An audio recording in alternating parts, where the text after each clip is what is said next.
Hey, and welcome to TYT Interviews. I am your sit-in host, Malcolm Fleschner. Jimmy Dore is on assignment. And I'm doing the interview today with Lynne Lyman, who is the director of the California State Director of the Drug Policy Alliance. And she is going to talk about Proposition 64 and give us a little background on the war on drugs. But first, Lynne, I want to thank you for coming and for joining us today. Thank you for having me again, Malcolm. I know when I come, you always interview me. Well, no, you were on The Point. You've been on The Point, right, Yes, in the past. So you've done other shows on TYT. So Lynne, in terms of her bona fides, she has a master's from Harvard's Kennedy School of Government, and you've been working for the past 15 years on community violence reduction, racial justice, and criminal justice reform. So you have a wide background, not just in drug policy, but in criminal justice reform and all sorts of other things that around public policy, and now working with the Drug Policy Alliance. As I said, we're going to talk about Proposition 64, which is on the ballot in November here in the state of California to legalize marijuana just in the state of California.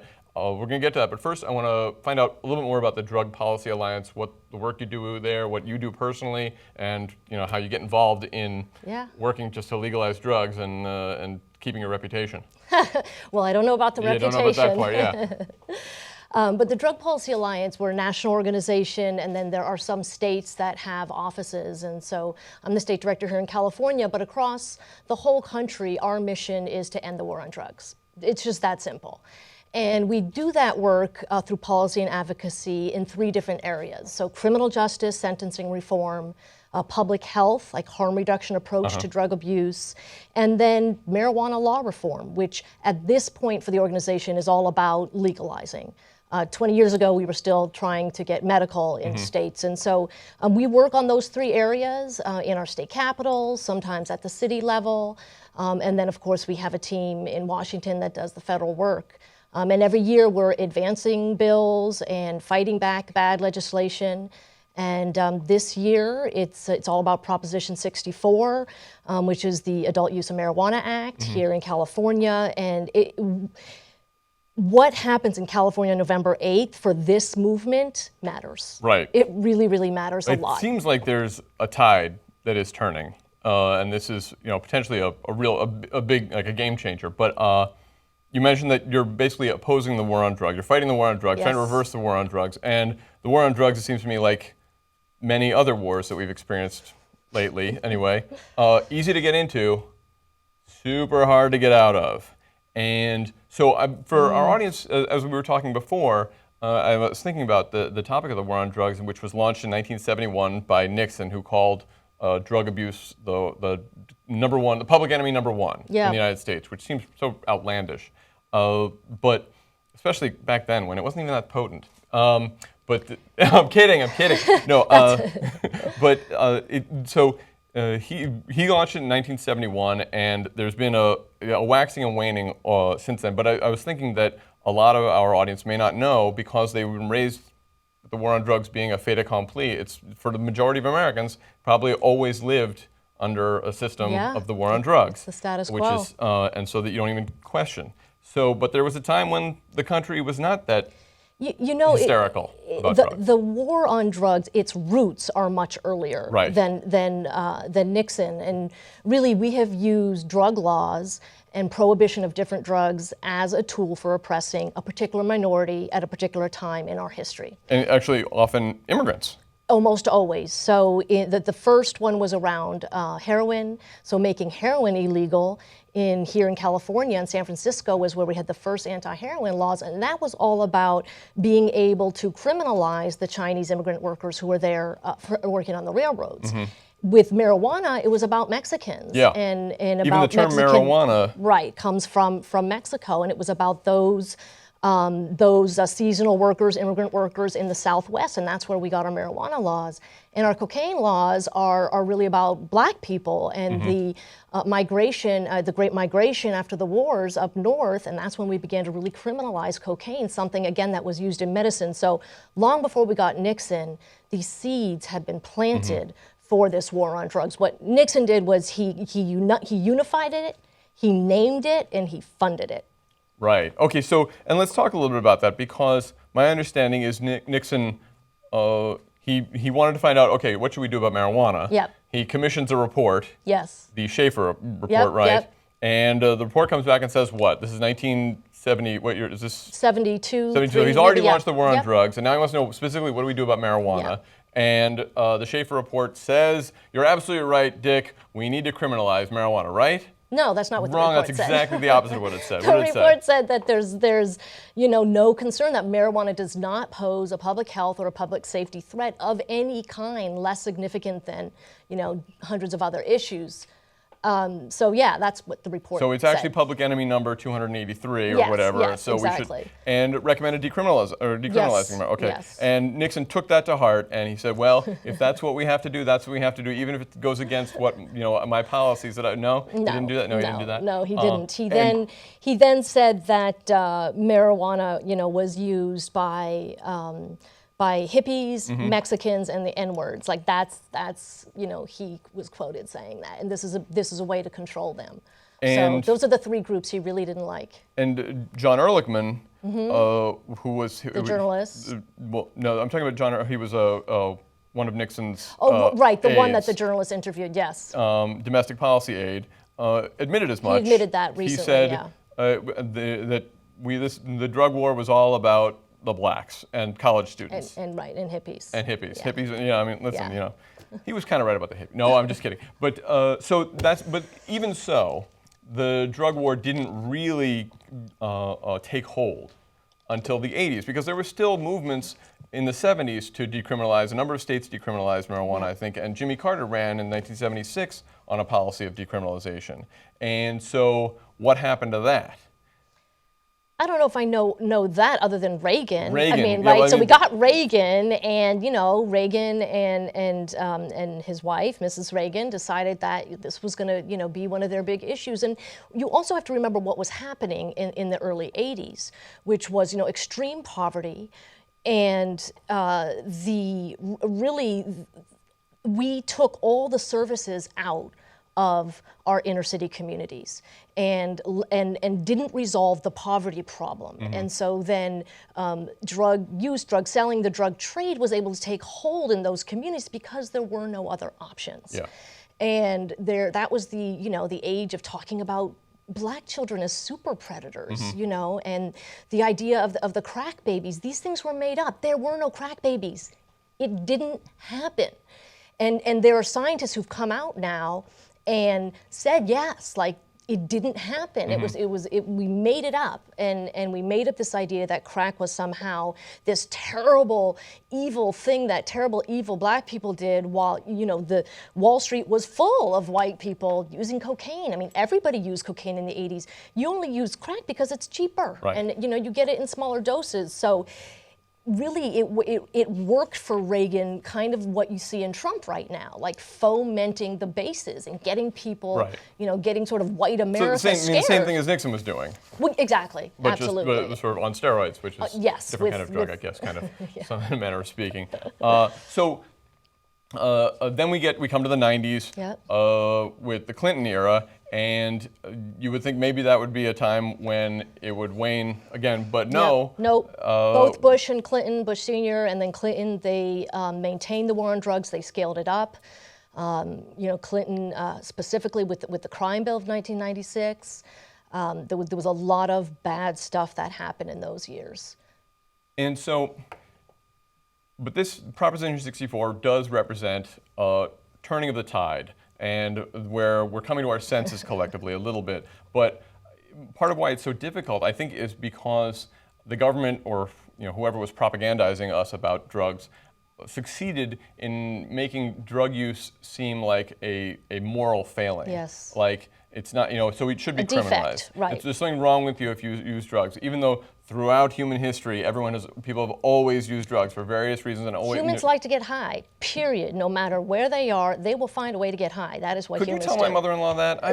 This argument, she just won't listen to me. No. Let me talk to her. But I think there were signs that the beginning of the turning of the tide. I would say obviously the medical marijuana was a sort of a foot in the door to try to. And that was an intentional strategy. Right. So it was to begin. It was the gateway drug It was the to legalizing. It was the gateway policy issue. Yeah. So that was the idea. We did it in California first in '96, and now more than half the states have some sort of medical marijuana law. And that's what it's about in California this year, because you have 5 jurisdictions, so 4 states in D.C. who've now legalized, all very small, but great that they went first, got this done, showed that it could be done. I mean, those jurisdictions have about 5 million people in them each, and we have about 40 million. So, and along with California, there's 4 other states that have legalization on the ballot this year. Are they basically the same basic law? It's a little different, and I believe that Prop 64 is the best legalization initiative ever, in history. So no, they're not the same, because ours is really, it's spectacular, and I want to tell you why it is so great, because not all marijuana legalization initiatives are the same, but they're good. I mean, I think for the most part, the people in their jurisdictions are happy with them. Okay, well, I had, we're going to talk about Prop 64. I have a graphic made, which is very unusual for TYT interviews because they're usually very lightly produced. But I had a graphic made that describes exactly what Prop 64 would do. So, Irma, can we throw to that? Oh my goodness. So, 64 would legalize the possession, cultivation, and sale of marijuana. Individuals over age 21 would be allowed to possess, cultivate, and sell marijuana. The state would regulate commercial activities related to commerce for recreational use. Possession and cultivation of certain amounts for personal use would be legalized statewide. So that's the wording, as I understand it, of the law. And what does that mean exactly? There's a few things missing there. Okay, well, I cut the part about taxes out. It was 62 pages, so Yeah, I'm impressed that you tried to do that. But there's lots of parts of it about relating to how it's going to be taxed and all this other stuff. That right. That's the nut meat of it. And then the big piece. Well, there are many big pieces, but the piece that I think is most important to me is the sentencing reform. This is a massive criminal justice sentencing reform. Lots of people are going to get free. Lots of people are going to have a chance to change their lives. So it's retroactively is going Yes. to everybody in California who's in prison on a drug offense. It's going to be that they're going to have this is going to affect them potentially. Not quite that broad. So anybody who's incarcerated, most people are not in prison for marijuana. Right. Marijuana offenders in California serve their time in county jails. So anybody who's in jail will have the opportunity to petition for release and reduction. So we, under Prop 64, reduce criminal penalties for almost every marijuana violation on the book, which was a lot of them. There's only 2 that remain a felony. Selling marijuana to children remains a felony. Okay, is that anyone under 21 or and under? And children, and 17 and under in 17 California. under, okay. So an adult cannot sell marijuana to a child. And home butane extraction, which is a way that you get the oil out of the plant. Those 2 things remain felonies. Everything else has been reduced either to a misdemeanor, an infraction, a civil fine, fully legalized. And so all of those changes we've made, if you have one of those offenses, then you're eligible to be essentially prosecuted under the new length of time. For the most part, that means you've done your time served. What percentage? What number of people are we talking about? You think potentially California, inmates? It's a hard question that we've been working on for a year. Believe it or not, we had to go to every county jail in the state when there's 58 counties and hundreds of jails, because there is no central data collection point for jail information. We think, and we will be coming out with a report in the next couple of weeks, I'll make sure you see it. We think it's about 10,000 people who are currently incarcerated. And then people with records, just already on their background, up to 1 million, if not more. And so, we want to find those people, help them change their record. A lot like Proposition 47, which passed a couple years ago, where, we do community legal clinics, we get information out, we, work with the public defenders. So there's a big criminal justice piece of this. Yeah, that's important because that's what you said, the Drug Policy Alliance, that's an important part of what you do. And so the law as it's written, what is butane extraction? That's how you get your edibles. So, you have a plant, and then in order to make an edible, you need an oil, like a butter. So in order to make a marijuana plant into oil, it takes a process that uses butane, which is very dangerous. Oh, I see. That's why. The house explosions that you've heard about, that's that practice. So that's already illegal and will remain illegal. Okay, so that really has nothing to do with the actual drug use. Okay, so this is a rare proposition or anything like this where the good guys have the money. Like there's more money behind yes on Prop 64 than there is on no, and for the no vote. I mean, Yes. Sean Parker of Napster fame and Facebook donated $1 million to the cause, right? Something like that? More than that. More than that. Well, there A you few go. million more than that. Oh, wow, okay. When you have that much money, it's all just, whatever. No, it hasn't been like that. It's been a very difficult year to fundraise. So there's 5 funders, co-chairs of this campaign. Drug Policy Alliance is one of them. Sean Parker is one of them, and there's 3 others. So we collectively, raise the money and run the campaign. Because we have Sean Parker at our table, it's been really hard to fundraise. People are like, you don't need the money. Just ask him for Yeah. it. And that's not the way this works, right? Like everybody's got to bring their part to the table. Right. So, There is, but correct me if I'm wrong, there is more money on the oh, absolutely, yes side than on the no side. I mean, that Yes. seems like that would be an indication of how the culture has shifted. And because this is not the first ballot initiative legalizing marijuana in California, right? No. I mean, how many years ago was the last one? It was 2010, Prop 19. But there wasn't a lot of money on either side in that campaign in that year. It was pretty small scale for But both. what was the vote total? How did it come out? It ended up, I think it was 54-46. And before the election, they were polling, their last poll showed them at 56%.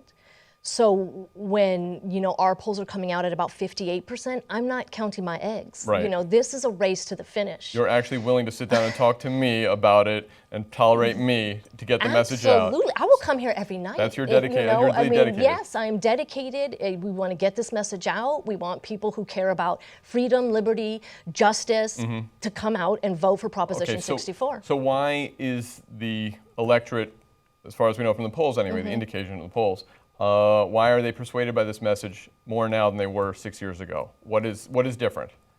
Well, there's a lot that's different about this initiative, but let me say that it wouldn't have been able to happen if we didn't have somebody else go first in 2010. Right. So they laid the groundwork, kind of showed us, where the trips and what's and came not pretty work, close. and came pretty close.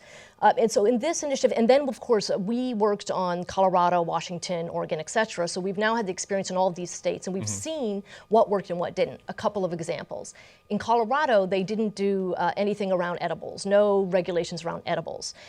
Things got a little crazy. You had, Maureen Dowd dousing the edibles and all kinds of other random people who don't, think.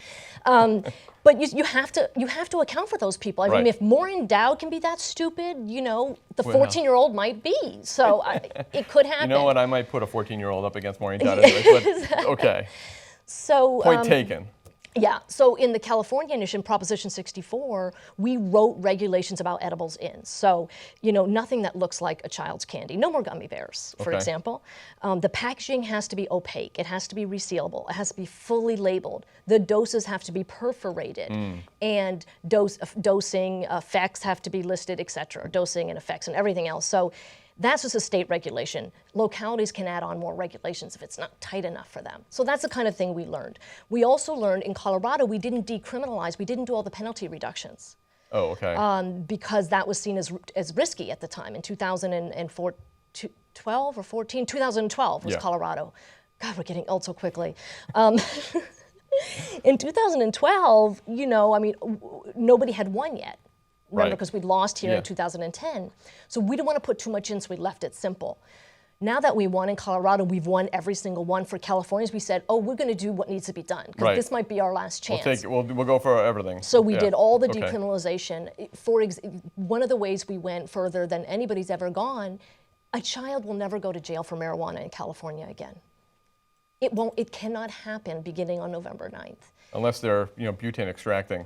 Not if they're a child. Or even if they're butane extracting, I may have to oppose it. Children cannot go to jail anymore. Okay, that seems that's pretty the idea. good. It seems pretty good. So, and then there's lots of other things in there. We were more intentional with the funding, with the revenue allocation. Where would the money go, and how would it? This is the tax money that the state is going to take in. Yeah. That was more opaque in places like Colorado and Washington and Oregon. Well, in Colorado, they primarily focused on education, but I think one of the challenges they had is they didn't estimate how much they were going to have, so they weren't prepared to use the money. They got more money than they knew what to do with. That's right. I mean, I'd like to be. Let's examine it for a little bit. Now, you've talked about some of the learning lessons from the other states. What are the critics who oppose the measure, what are they pointing to Colorado and Oregon and Washington? Or what are they trying to say, you shouldn't do this in California because it's been a disaster in Colorado because what? Well, there's a couple things they say. Of course, there's always the argument about driving, that you're going to have stoned drivers. Now, That's why alcohol is illegal. Oh, yeah. wait. Exactly. So the cops talk about that a lot, public safety, highway safety. There's no evidence out there that links cannabis use with increased, driving safety. Now, if you are inebriated at the moment you get behind the wheel, doesn't matter what you're inebriated on. Right. That is a problem. And there's been a couple different reports, kind of competing data. The ones that I like are the ones that say that there has been no real statistically significant increase in marijuana-related. But this has got to be a car super crashes. difficult thing to measure. So It is, and that's the thing we say. Like, really, we don't know. The other thing we hear is that young people are going to increase their use and have increased their use in Colorado. The data out of the National Institute for Drug Abuse doesn't show that. It shows Colorado youth use is under the national average and hasn't gone up since they legalized. So, there's counts and there's counterpoints, but those are some of the things that the opponents are concerned about. But if there were obvious reasons, terrible calamities that had occurred No, in these that hasn't places, happened. The sky did not fall. Right, they would point, but I'm sure they said it would.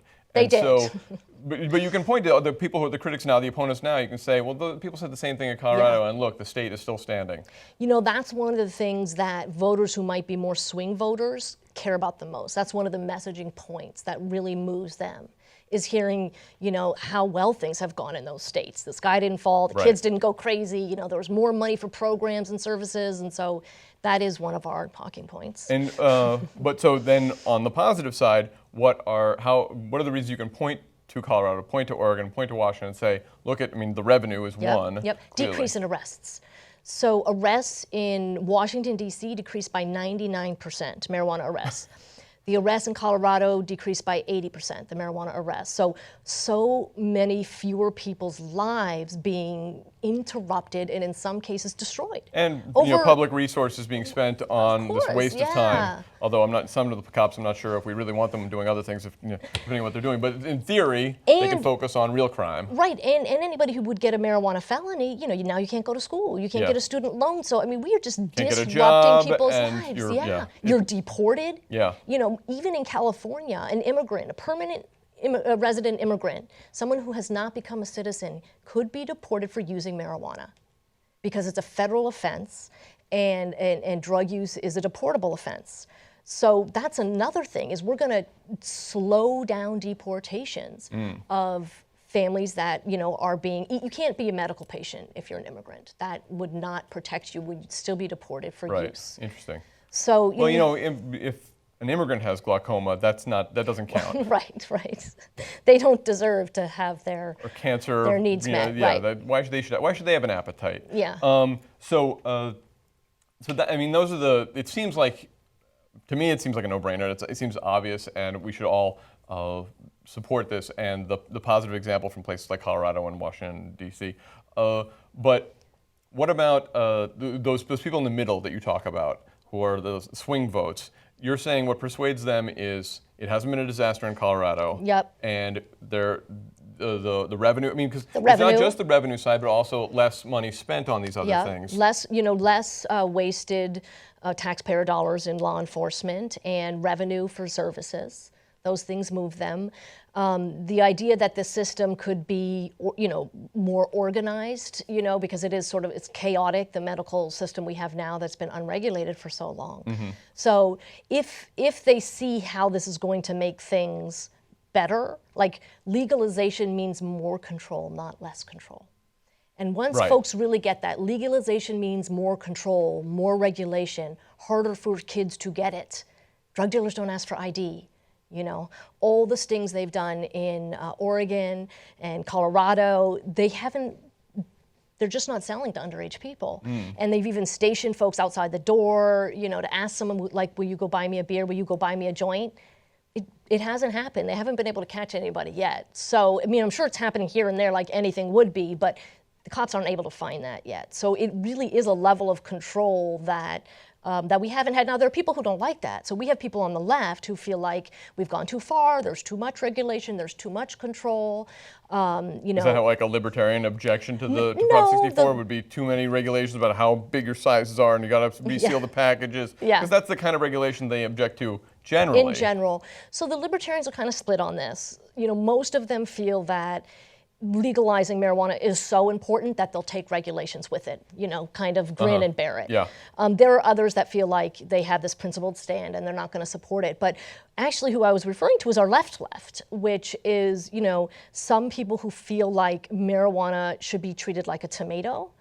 Shouldn't be regulated like a tomato. Now, first of all, in California, tomatoes are regulated very heavily. All agricultural products are.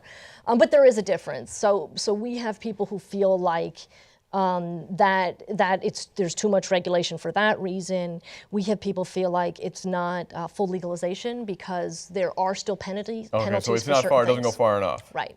So we have people on both sides. But there were some, in looking up some of the people who object to the law, I found there are certain surprises. Like like Patrick Kennedy is an opponent, former U.S. House member from Rhode Island, member of the Kennedy family, recovering alcoholic. There you go. And he is part of the camp that says we can't legalize it because that, I guess, I'm putting words in his mouth, but that camp would be legalizing it implies you have the sanction from the government to do it. The government should be saying this is something you shouldn't be doing. Yep. Even if it costs all these people their lives and it's miserable. Or are they saying it should still be a misdemeanor? It should be, what is that argument? Well, Patrick Kennedy's group, they're kind of the last stand of the drug warriors. And, they're holding their flag and they're going to keep fighting till the end.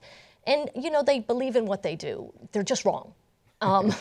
So, they're out there. They're not very powerful. Is that still a remnant of the moral crusaders? Absolutely. Who say, it's immoral to do drugs and so... Well, not quite, because there's a spin on that in the recovery community. Not all people in recovery, but there is a sector of the recovery community that feels like abstinence is the only way. If you use drugs, that is a moral failing. So I think he comes out of that a little bit. But even more than that, he comes out of this belief, the sort of Reefer Madness belief. He believes those things. Very persuasive movie. If you haven't seen Reefer Madness, very persuasive. If you like to smoke pot and laugh a lot, that's a good movie to watch. His main donor against us, so she's a woman named Julie Shower, who's the main donor to his group. And she said that the Boston Marathon bombers must have been on marijuana. So that's what I mean by Reefer Madness. That is their base. They're very fringe. They're out there. We're not that worried about them. I think we're more worried about the more moderate opponents like law enforcement who, they can bring up some really good things. They're worried about roads, things that they should be worried about. So that's a little bit tougher, I think, than the Reefer Madness. Boston bombers were not I can barely, I don't do it anymore really, but when I used to smoke pot, I can barely change the channel. I mean, you're going to make a bomb and go, I don't mean to belittle the severity of that, but it is a laughable It is laughable argument. But I've also heard criticisms of Prop 64 from the growers who are concerned that this is going to be, there's going to be a push by big pharma, I don't know who, but some big corporate interests are going to come over and take over the marijuana industry, and they're going to push the small growers out. We share that concern, and during drafting that came up a lot. So we tried to address it in a couple of ways. The biggest way is there's just a 5-year ban on any large businesses in the industry. At the end of that 5 years, the legislature can continue the ban or not. By a simple majority vote. So with the regulatory pieces, we tried to be flexible because anybody who says they know how to do this already is lying, because marijuana, there has never been a commercial marijuana system. Like before we criminalized marijuana, it was just a household medicine kind of thing. It was a plant. So this is new, and those other states that I mentioned are small. So the other thing that makes California so different is we have a 20-year-old industry that has been unregulated and in the shadows. So it's not like we're starting from scratch and let's give out licenses. We have to figure out how to transition a 20-year-old, multi-billion-dollar industry from the underground into the above ground. Right. All that to say it's complicated. So we wrote the regulatory pieces in a couple ways. The the governor actually just passed medical marijuana regulation last year. So that hasn't taken effect As opposed yet. to what was in Nothing. place before? There was no regulation We of had medical 19 marijuana? years of no regulation for medical marijuana in California. Okay. Yeah, cities and counties, some of them regulated, some of them Right. didn't, but there was just nothing. That's why it's been kind of chaotic. So, so the governor, and the legislature passed this law, the Medical Marijuana Safety Act, and they created, who would be the regulators, the Department of Consumer Affairs. They made a new Bureau of Marijuana Control. It's a $25 million department they created. Okay. So we didn't reinvent the wheel. We just said those same people will now regulate adult use marijuana. We made a few changes because there was some problems with the way they did it, and we knew the people supported our way, or we believed they do. So we made a few changes to the regulation. For example, we protected home grow. Have you read all 64 pages of this thing? Oh no, I don't go anywhere without it. Double-sided, Wow. so with, tagged, highlighted. Yeah, so, what were we saying? Oh, you were just talking about the various regulations that that you were figuring out the best ways to do it, and that you feel like you figured out the best way to Well, for the most approach. For the most part, we built on that system. We just deviated in a few ways, like we protected home grow. All adults can grow at home, whereas MRSA allowed cities to ban home grow in their city.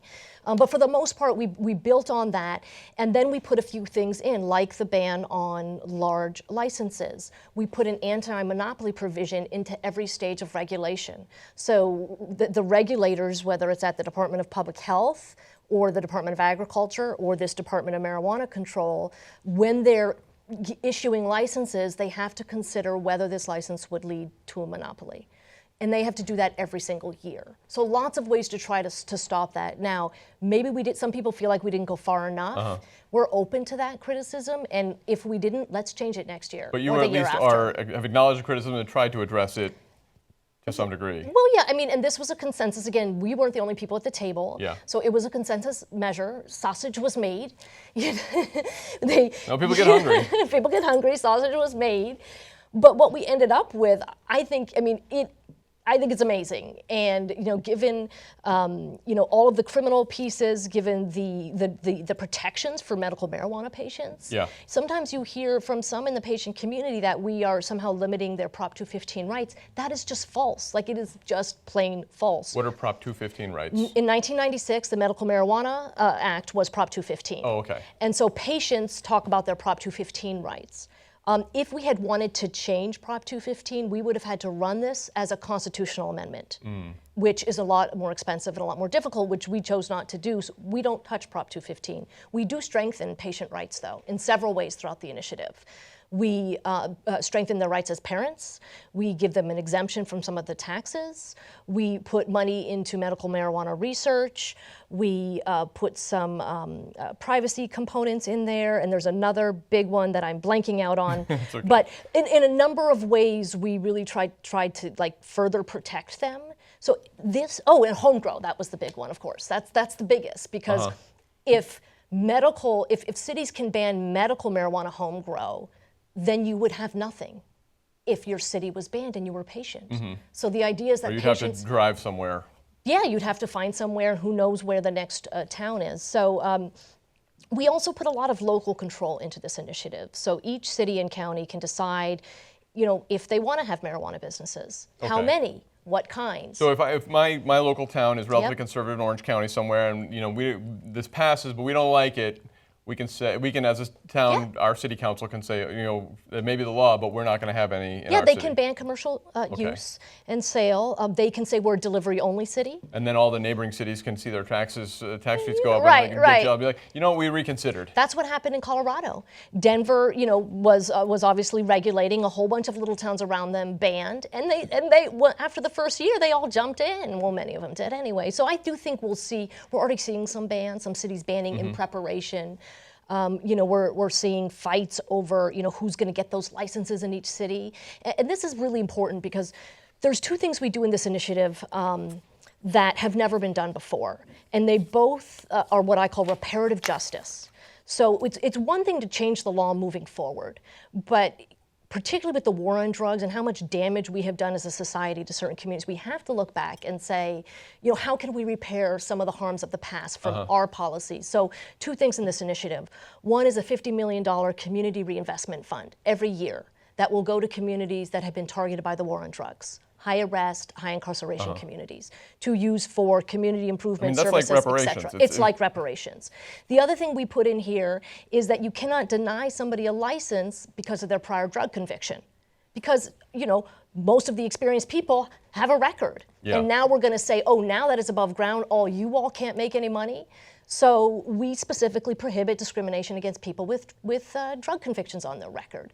These things, which were skewed toward certain people anyway, in certain to begin communities. with. Because this is one of my arguments that I think I may have mentioned when I last saw you and we talked about this, is that for certain communities, marijuana has always been legal, essentially. Right. There's no big bus on, in the dorms at some of the elite colleges. Yes. Those people have impunity, and then others who do not have that luxury have. So this is going to level the playing field, presumably. For the most part, this is the big misnomer in California, because most Californians say, well, marijuana is practically legal anyways. Why are you doing this?